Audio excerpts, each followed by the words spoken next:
Hello, everybody. Welcome back. You're listening to The Introverted Nerd Watches, and I am your host, Reese. And I'm back for another episode of Fear the Walking Dead. And this week I watched season 4, episode 12, Week. So I almost forgot to record today. It's Labor Day, and obviously I had the day off of work. Well, not obviously, but I did have the day off of work, and I was just laying in bed, and I was like, and it's like 6:00, and I was like, oh shit, I forgot that I had to record today. Like I wasn't in the house all day, but I was in the house most of the day, and I was like, ooh, I have all this time, I can record early. And then I promptly forgot. So, here I am recording, ready to talk about this episode. But before I get into it, I need you to do me a favor and subscribe to the podcast. It's available on Apple Podcasts, Google Play, Stitcher. I listen to my podcast on Castbox. I'm also on iHeartRadio and TuneIn.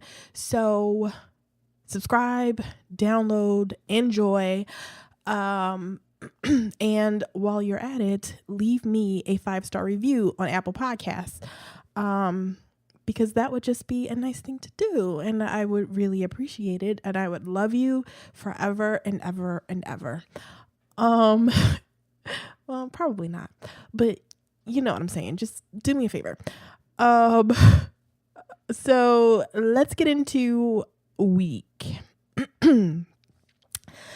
So this was first of all, I kind of liked this episode. I didn't love it. I liked it more than the last 2 episodes. The comedy in this episode, the comedy of Daryl Chill Mitchell and Mo Collins, I think that's her name, Wendell and Sarah, worked better for me. They weren't such a major part of the episode. The comedy felt a little more natural in this episode, and it wasn't such a big part, so it didn't feel like I was watching like a Benny Hill episode. Like that's what last week felt like to me a little bit. Just really like almost slapsticky. So this week felt a little bit better. You know, I enjoyed it a little bit more. It seemed to move a little bit faster. I didn't love it. There was a lot of Al and June this week, and you know those two aren't my favorite characters. Even though, like I said on Twitter, I am still shipping Al and Alicia, so I need the writers to get on top of that because, you know, I think those two would really be like hot together. So Al and Alicia, my ship name, what am I going to call them? Like Al squared? Yeah. Al to the second power, something like that. I need to come up with a ship name for Al and Alicia. But that's not important. That's just, you know, the shit that's in my head that doesn't it doesn't really mean anything to anybody else. But so we get a lot of them, and I feel like we get a lot of Al, but we don't find out that much about her. And I feel like they're really trying to push this June and John Dory relationship, and it doesn't work for me. I will continue to say I like that episode, Laura, but I never bought into the love story that they were trying to sell me there. It just never worked for me. I bought into the infatuation that John had with June. I thought they had really some sweet moments together. It just never felt like, you know, she's the love of his life, or, you know, they're this great love. It just doesn't, it doesn't work for me. So, we see at the beginning of the episode that June and Al have sort of they waited out the storm, and now they're stranded. They're stranded at the truck. I believe they ran out of gas. They ran out of diesel. They use diesel now, which is something else I forgot to bring up last week, but it's nice to hear that they're using diesel because I know from listening to a ton of other Walking Dead podcasts that the gas thing really bothers people, but that especially that gas is still like working this far into the apocalypse. I do know that diesel lasts longer. I'm not sure that it lasts, like 3 years into the apocalypse that you could just get some diesel and it would just be good. But I do know that it lasts longer than regular gas. So that's something that this show did that that The Walking Dead sort of, ignores. So good on them, I guess, if the whole gas thing was something that bothered you. So they're stranded in Al's truck. The radio that they have a radio, but all they're getting is the white noise, static, and everything. And they're running out of food. They have one of those take what you need boxes. They took that with them. And so I don't know what they're waiting for. Are they waiting for somebody to come? Because they've been going to get, like, there must be like a water source nearby because they've been walking to get water from like maybe a river or something like that. But they've just been sitting here. I don't know how long. I wasn't paying close enough attention, but I do think we see like 2 day-night cycles with them. So they're there for at least 2 days, trying to find gas or just not really knowing what to do. And of course, Al does not want to leave her truck. June wants to go to try to get to somewhere a higher ground so that the radio works, but Al is having none of that shit. She is attached to that truck. And she's also getting sick. And Al is one of those people, like, she's the worst because she's getting sick. She's getting a little lightheaded, but she's one of those people that sort of pushes it off and she lies about how bad she's actually feeling. So, June sees that she's lightheaded. Once they run out of water and, the supplies in the box, June says, we really have to go to get more supplies. We can't just sit here and wait. We've run out of water and, it's not a good idea to just, sit here like we've been doing. And Al is a little lightheaded and she's like warm. She's starting to get a fever. And what she tells June is that she's been used to having a lot of food, so it's her blood sugar is low and her blood pressure might be low. And June, I mean, I guess there's really no reason not to trust what Al says about her own health, her own physical health. But I was like, come on. I know, like, just immediately I was like, she's lying. Something's really wrong with her. She's going to be a pain in the behind in this episode because I know she's lying about how bad she actually feels. And it turns out that later in the episode, she's like really sick. She gets really sick to the point where she can't like walk. She's having trouble walking. She can barely move. So Al's the worst. She's just, it was really annoying in this episode, Al and her just, ugh. So June, like I said, they're pushing the John Dury relationship, which doesn't, another hard thing about it is that we had that one episode with them together and then they meet up again and John is hurt and, June is like taking care of him, which is all fine and good. But John hasn't been in an episode since the mid-season premiere. And that was only for a few minutes. So we really haven't seen them together, you know, since that time, way back when, since the Laura episode. And even that was like, just in Showtime, that was like a really long time ago, probably a year or so ago. And it didn't seem like June was like, she wasn't like pining over, missing John. So to have it that way now is just, I'm annoyed.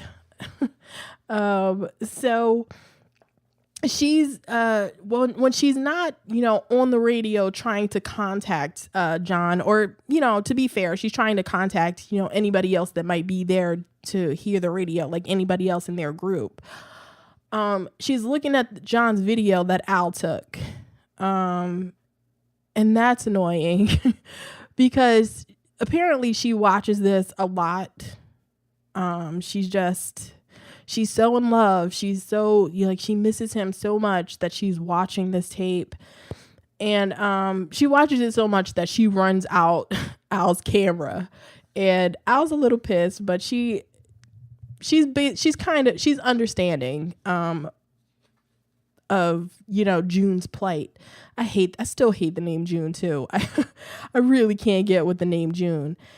So while while Al and June are deciding what they want to do,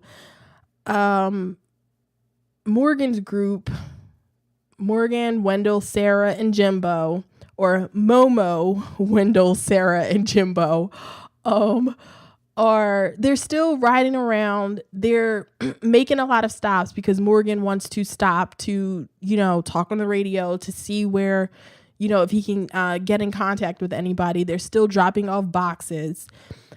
And Wendell and Sarah have they hit a zombie and it's stuck to the front of the truck. So they have this little game they play where they get points for, the zombies that they hit and everything. And they're talking. When they're talking, they're actually okay. I think we find out that they really might be siblings. When they call themselves the twins, obviously they're not actually twins, but they may actually be siblings. And because they talk about their dad and they mention their past. So if they're not siblings, they talk about they've known each other for a really long time. So they're like the closest people on this show right now. Which is cool. And I think that they felt a lot more natural this week. And like I said, I liked them both in this episode. We don't get a whole lot of them though, which I think might be a good thing because that might be the key to me liking them more. So Morgan keeps stopping and everybody's starting to get frustrated. Jimbo and Wendell are sitting in a truck while Morgan is outside and like on the radio trying to make contact with people. And Jimbo's like, we're going to die out here. Like, we're never going to make it to Virginia. And Wendell is like, you're right. We really want to die out here. This sucks. Give me a beer, Jimbo. And it's like, that is all Jim does is complain, drink beer, and give other people beers. I really don't like Jim. He's just, he's a less annoying version of Eugene, I think. Just like the coward that can't do anything for himself. But at least with Jimbo, it's like he's not a dick about it. So, he gives people beers, which is like, if you can't do anything else, giving people beer is like a great thing. Like Eugene was like really useless. I hated him. But Jimbo giving people beer, I still don't like him though. So I'm hoping he dies soon. Fingers crossed. So Sarah talks to Morgan and when he's on the radio, she wonders if he really believes he'll contact someone, if he'll contact his friends. And he relays the story of how someone did this for him, with the radio. Rick, he's talking about. Rick did this for him, kept the radio, kept trying to contact Morgan. And Sarah asks him, like, the pertinent question, did it work? And Morgan can't answer. And that's when Sarah knows, like, it didn't work. This didn't work for you. And, Morgan, ever the optimist, is like, it will work this time. He won't give up. And Sarah is basically like, whatever, Morgan. And she calls him Momo in this moment, and it cracked me up. I love it. She says, you know what, Momo, it's time to get going. And Morgan is like, can you please stop calling me Momo? And she's like, I can't. And he says, why not? And she says, just because I like it. And I agree with her. And that's all the reason that she needs. Momo is great. I don't know why nobody has called him Momo. Earlier, I would Momo is just the best thing ever. I love that she calls him Momo. Momo might be my favorite thing this season. Momo might be the best part of this season. So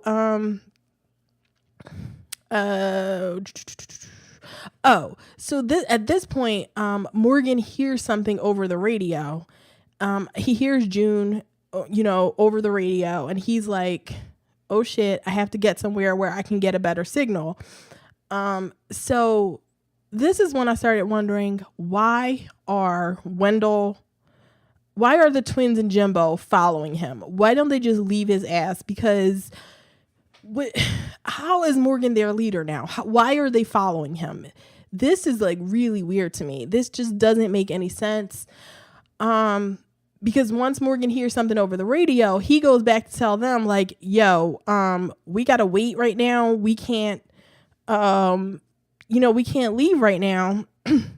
I'm going to walk and find, higher ground so that I can get a better signal. And it's like, everybody is like, what the fuck is he doing?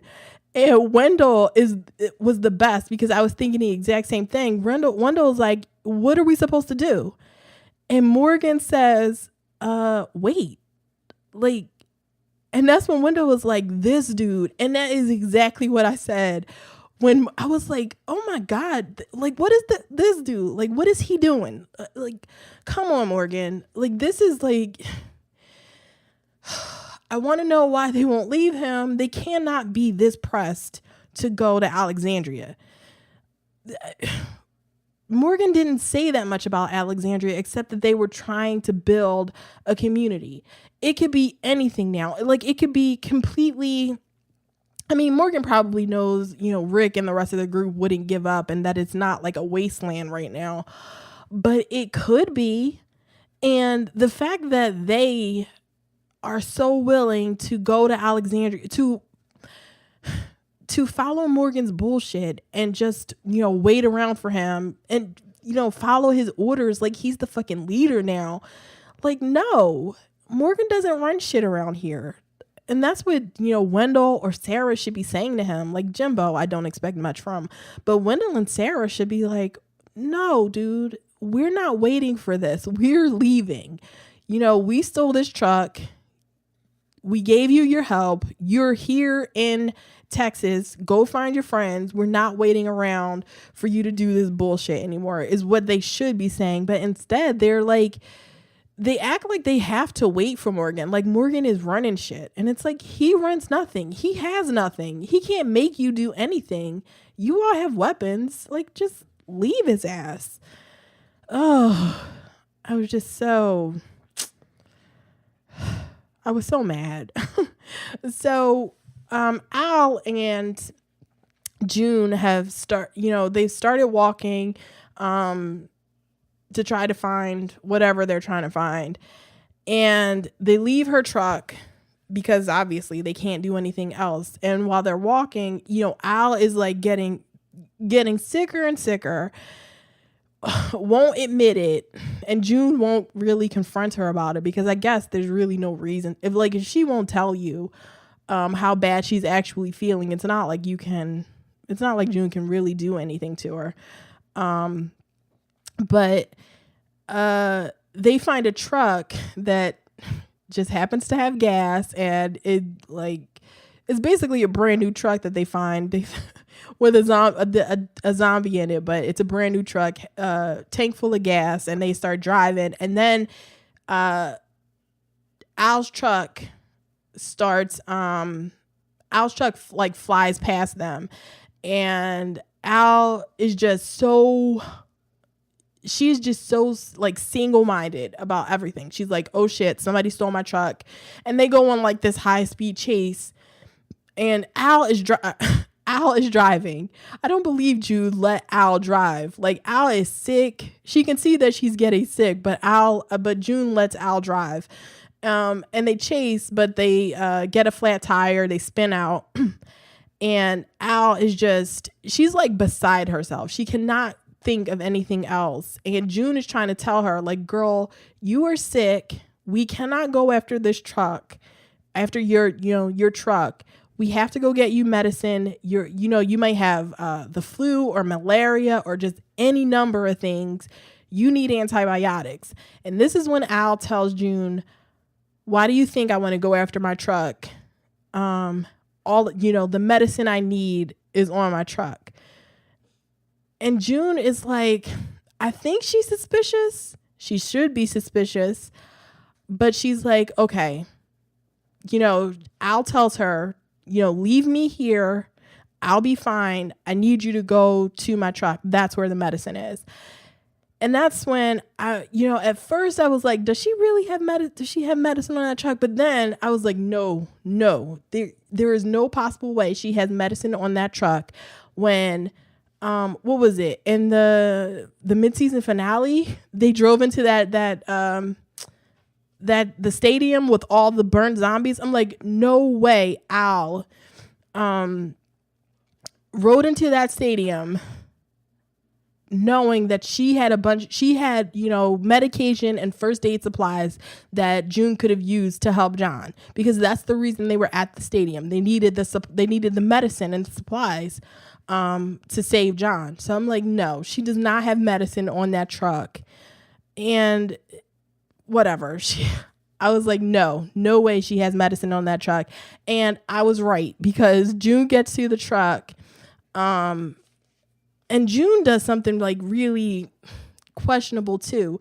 There's also a flipped over bus. Al hears her gun before June leaves. They hear Al's guns go off. And that's when Al forces June to leave to go to the truck. But when she gets there, there's a flipped over truck. There's a whole bunch of like a pile of dead zombies, and Al's truck is like abandoned. And I'm like, June, there's obviously somebody out here. You need to get away from here right now. But unfortunately, some dude gets the jump on her. And this guy, his name is Quinn, which we don't find out until the end of the episode, like right before he dies.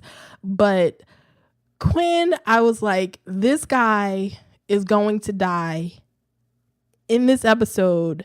Like, he had death like on him. Like, just June should have been able to smell the death on him. Like, he was he was born to he was just here to die. And he was scared. He was so obviously scared. I was like, this guy is he's a punk. He's not about that life.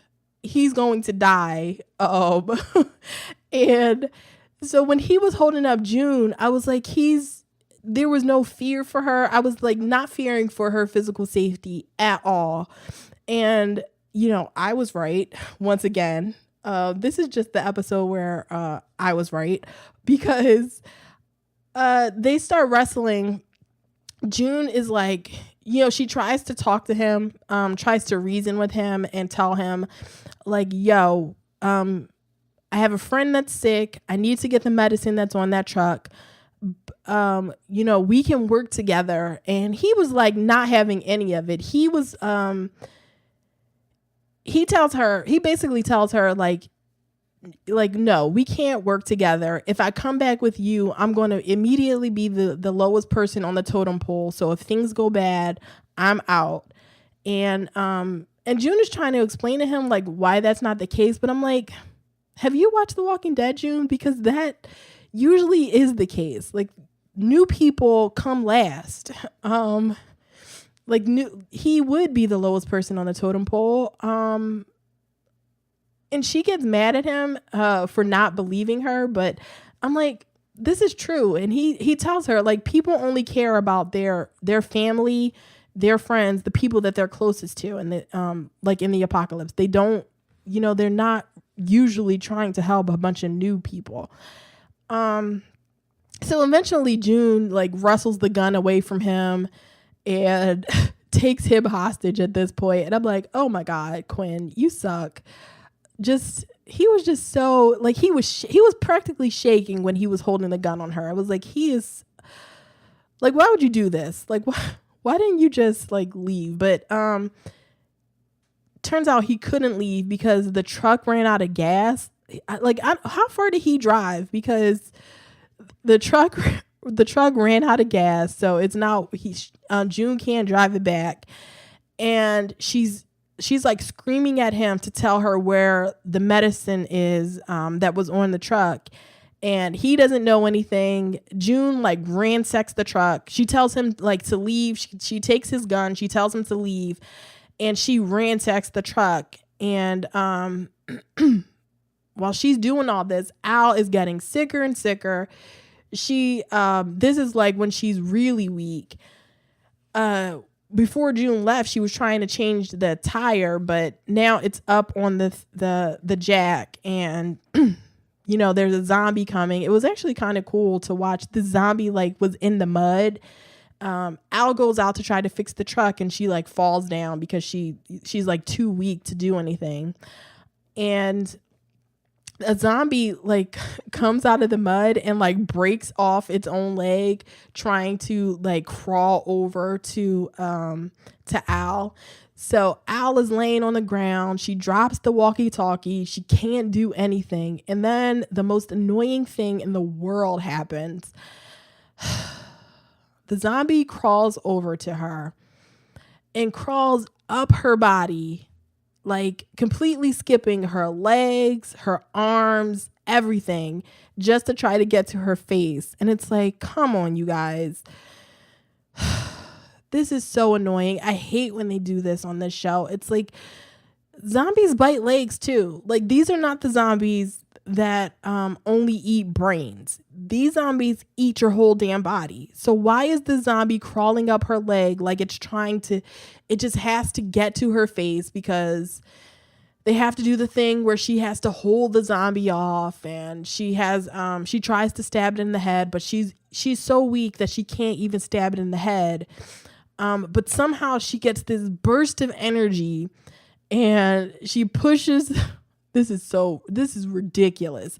And this whole scene happened for this moment. So she pushes the zombie down, like she kicks it away, and she lodges it beneath the wheel of the car that's like jacked up, that side that's jacked up. And then she gets another burst of energy and she starts kicking the jack to try to kick it from under the car so that the car will fall down on the zombie's head. And it's like, really?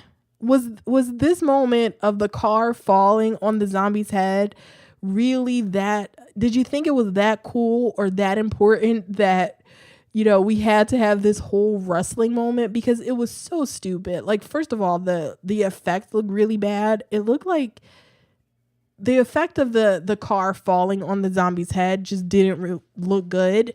But it was also like she couldn't stab the zombie. Like her vision was starting to blur and everything.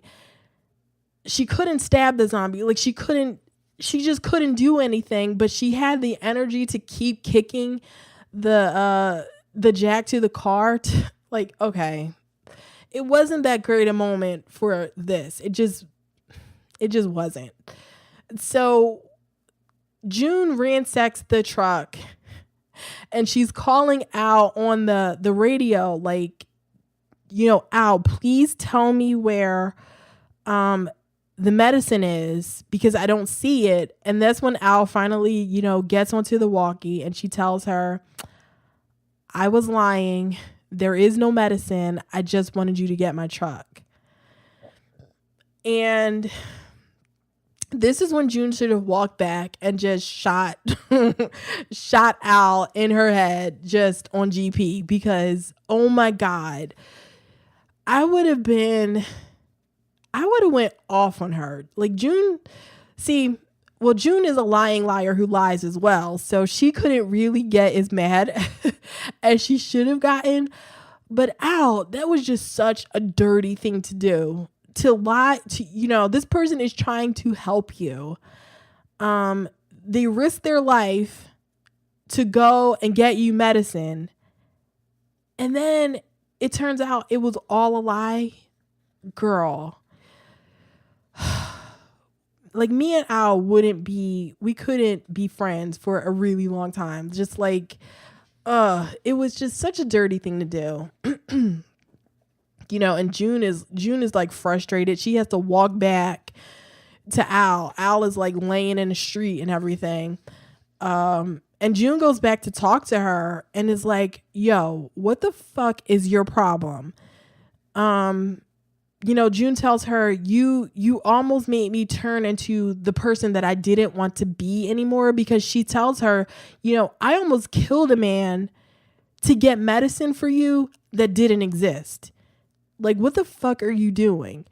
And, Al is trying to just excuse her lie, excuse what she did by saying, well, he stole my truck. And it's like, girl, are we killing people now for stealing trucks? Really? That's what we're doing. But June is like, okay, what's the big deal with this truck? Like, she tried to talk to her earlier in the episode when Al was first sick. She wanted to keep her awake, so she started asking her questions, like how she got the truck and everything, and Al wouldn't answer. But now she's like, okay, what is in that truck? What is up with that truck that you can't leave it, that it was that important? And Al tells her that the stories on the tapes aren't just, they're her story too, is what she tells June. And June is like, are these the stories of strangers? But Al says that she knows some of those people. She knew and loved some of those people. So I'm wondering if any of those people were strangers. And she tells her, I knew those people. I love those people. I love some of those people, and I won't abandon them, is what she actually says. And I'm like, that's all cute, and June is like, you said the truth was important, and and Al is trying to tell her, the truth is important and the tapes are important. Look what they did for Alicia. Like, Alicia saw Madison's tape and she, did whatever Alicia did. Like, did it really change Alicia that much? It made her cry. It made her, it actually was truth, and it made her realize that what was going on with Madison, but whatever. But I'm like, but Alicia's not really like a shining example of how those tapes help. I mean, is she? Like, Alicia was fucking crazy. But June tells her, like, that's, it's great that you want to help people, but you can't help people if you're dead. So you have to make some kind of compromise.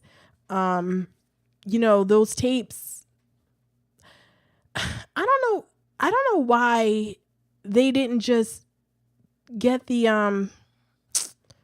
camera. Like, a lot of talk about the tapes. Obviously, there's a lot of tapes. You can't carry all those around with you. They just take, it would just be a burden to carry all the tapes around. But she could have just gone back and gotten her camera, make new tapes. I don't even know how she thinks people are going to watch those tapes in the future. Like every week, I keep thinking like the tape on there, that stuff like goes bad over time. It disintegrates. Like that's why VCRs went out. Like, dude, like this shit doesn't last forever.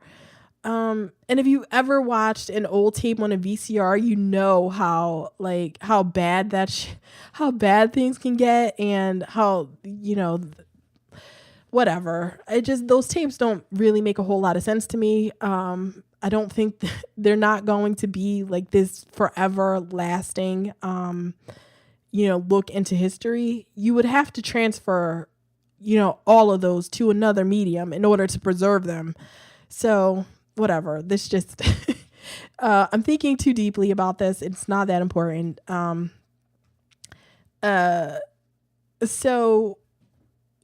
Al and June are trying to work shit out. And Morgan, while walking to find higher ground, runs across the garbage lady. And that's what I call, the black woman, the crazy black woman from last week with the zombie named Purvis. Man, she's great. I knew I recognized her last week, but I couldn't remember what I recognized her from. So apparently she's like this. She's a Broadway actress. She's a Tony Award winning actress, so she's obviously a good actress. And where I know her from is All My Children. I believe she played Tanya on All My Children. She was the lawyer Tanya on All My Children. I believe that was her name. Whatever. Even if that's not her name, she was definitely on All My Children. I recognize her. So that's where I recognized her from.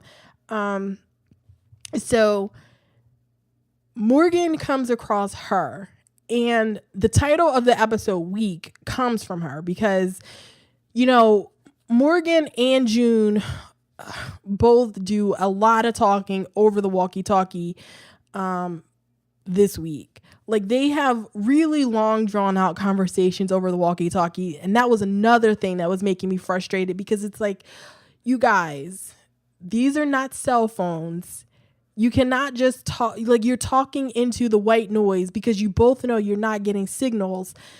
What you should be trying to do is, walking around, making little messages out every once in a while to try to see if you make contact with anyone, and leaving the line open as much as possible. You should not be like, June is like talking on the radio early in the episode to John, telling him how he knows her and how she's so sorry she left him, and she watched his tape and he believes, and how did he have so much belief? And Morgan is also talking about, telling his location. They're both giving out a lot of information, and they don't make contact with John or anybody else. What they do have is, you have the garbage lady listening to all of their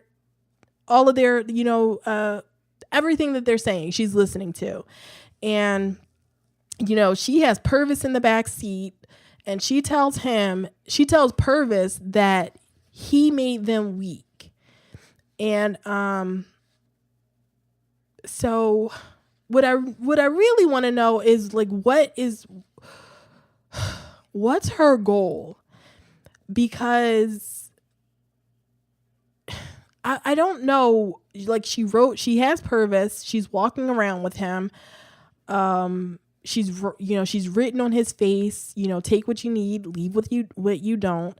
But she thinks that Purvis's way of thinking was weakness. So and she thinks Purvis made people weak. And, I guess that she thinks that he made people weak by leaving the supplies out there, by helping people, is why she thinks he made people, why he was weak and why he made people weak.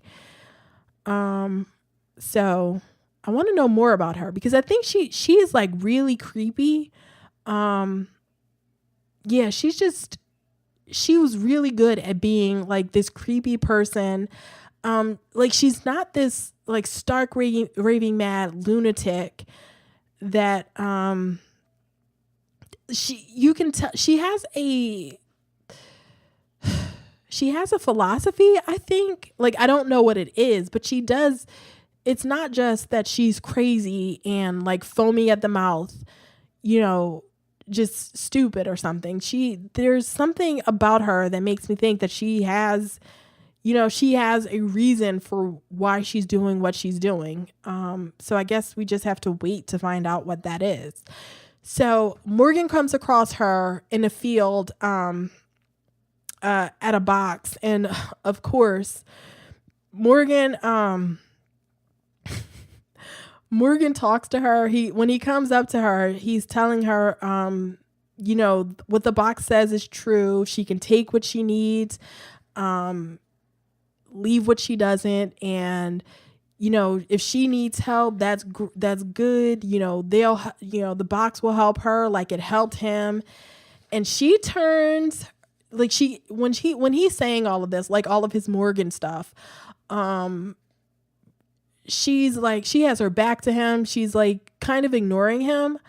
But then when she turns to him, like she turns to the side and looks at him, Morgan, like he takes like a visible like step back, like when he sees her face, because she's all dirty and muddy and her hair is all, she has mud all in her hair and everything.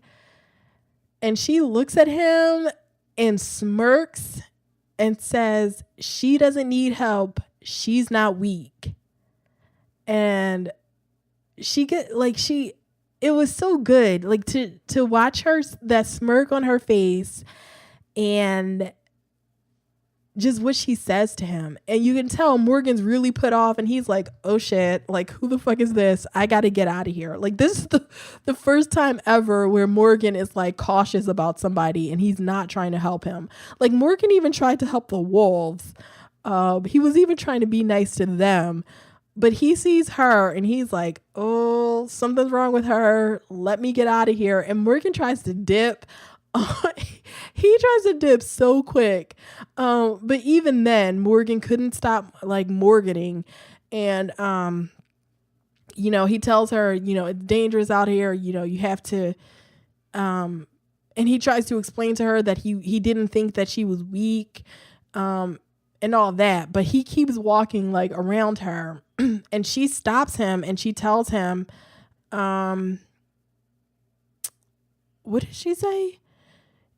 Oh, she tells Morgan, times are tough out here and you should be careful. Like the smile off her face. And she tells Morgan, you should be careful. So that was definitely a threat. Like she's threatening Morgan. I think, right? Like she's threatening him, like telling Morgan that he should be careful. There's just nothing. I don't know how Morgan didn't like just start running as soon as he, like I would have started running. She was scary in that moment. I would have ran from her. I would have ran, just like, oh my God, she was so creepy. But what she's doing is she's in the box and she takes out the water because there are water bottles and stuff in in those boxes. She takes out the water and she starts putting like just like contaminated water in it. Like it's brown water that she sees somewhere, and she starts putting that brown water in those water bottles. And I wonder if this is how Al got sick, because Al and June were using the supplies that were on those boxes. So I'm wondering if this is one of the boxes that she got to. And if she's the reason that Al got sick.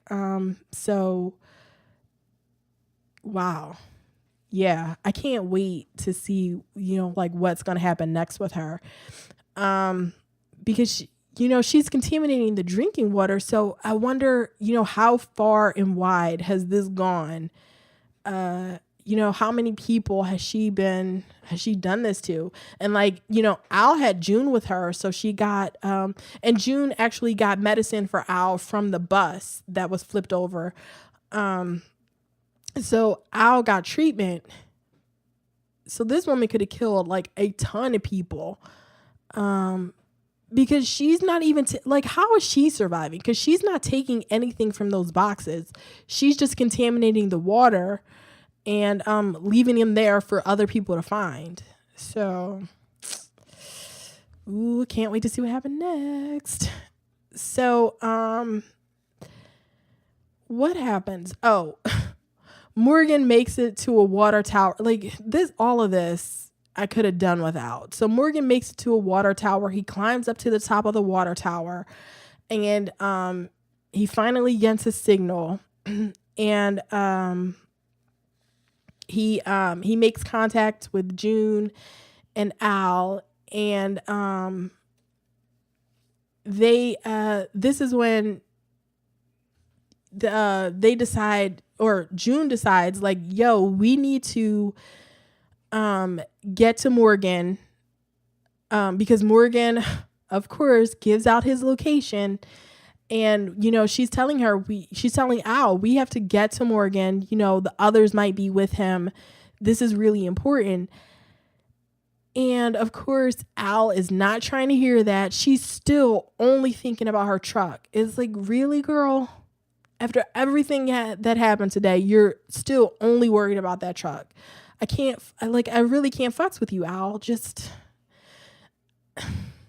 Al is really frustrating because we find out these little bits and pieces about her.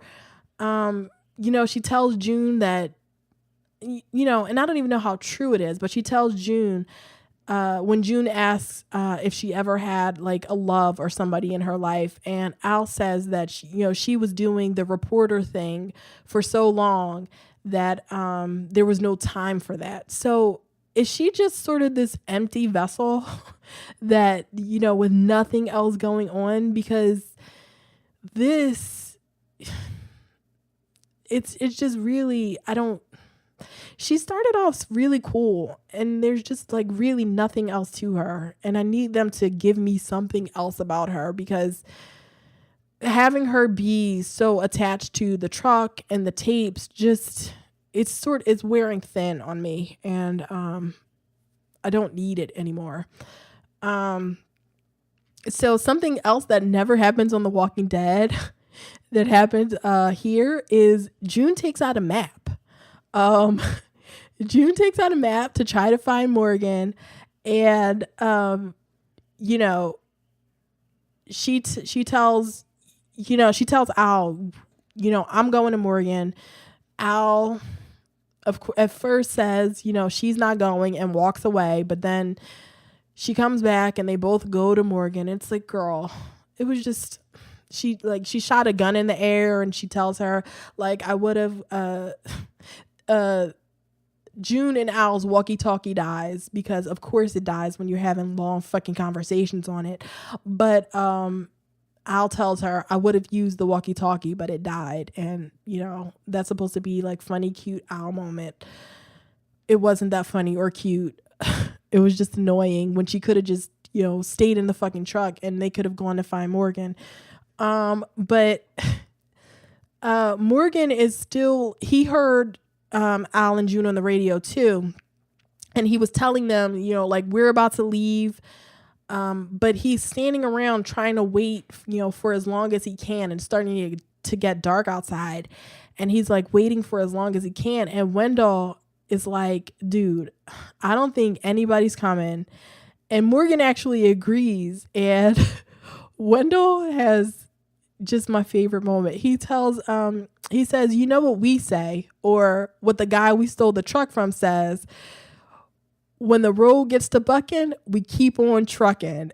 And he he actually Morgan, stays like straight face Morgan, but he cracks himself up, and it was just a really funny moment because they keep going back to the, keep on trucking thing. And it's like, the guy we stole the truck from, that was his saying. It was a really great moment. And it just made me like them more. or maybe like Wendell more. And when Jimbo does his thing, when Morgan gets in the truck and they're about to leave, he offers Morgan a drink. He's like, I know what a guy who needs a drink looks like, and he offers Morgan a drink. So I'm like, yeah, Jimbo, keep doing your job. But fortunately, I guess for everyone, Al and June ride up, and the first thing Morgan does is give them water. So, I wonder, I don't think those are contaminated because maybe because those were at the depot that they were at, right? So I don't think that water is contaminated, but the first thing they do is drink water. So that's probably the first thing that everybody does. It's like to get a drink of water in this in these epochs. So this is crazy. So Al, being forever Al, starts asking Morgan about the guy that owned the truck, and she doesn't have her camera anymore. It doesn't make sense that that they didn't get that camera, but she doesn't have her camera anymore, but she's still asking Morgan about, she's being the reporter. She's asking Morgan about the guy that took the truck, and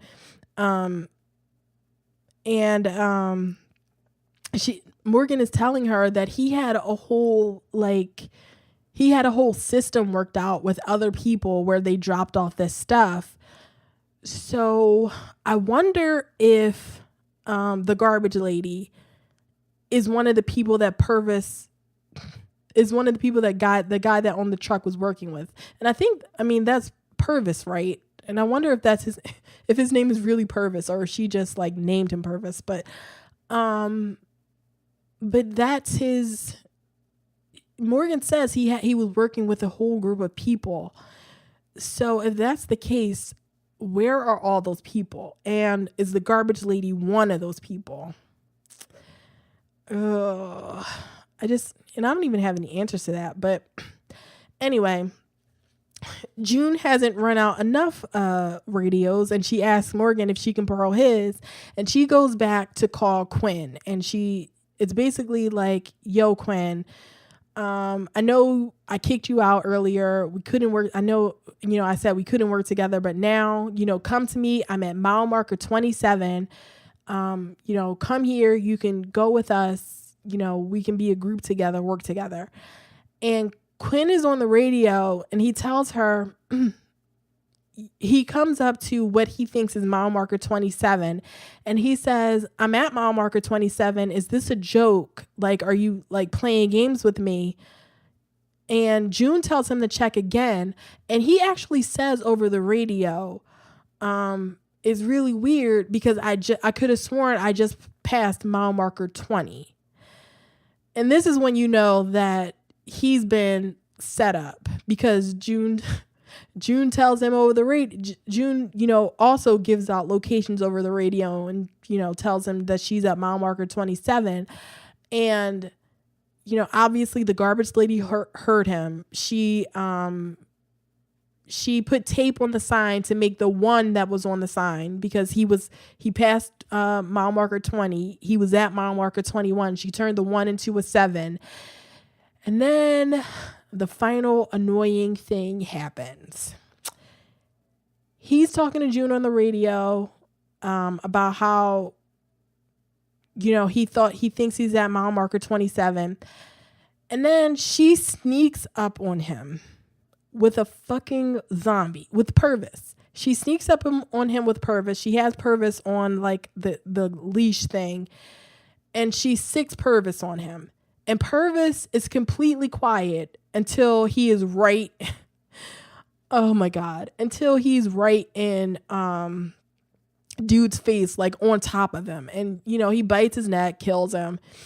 And what the garbage lady does is she kicks Purvis out. She tells Purvis he served his purpose. And she brings because she has I believe she has Al's truck now. So she's on Al's truck. She brings dude on Al's truck, Quinn, and she writes on his face people you know. And then she waits for him to reanimate. So Purvis served his purpose. You know, he can walk away, do whatever Purvis is going to do. And now Quinn has people you know on his face. I want to know when Quinn said, like, what does people you know mean? Because that doesn't mean anything to me right now. And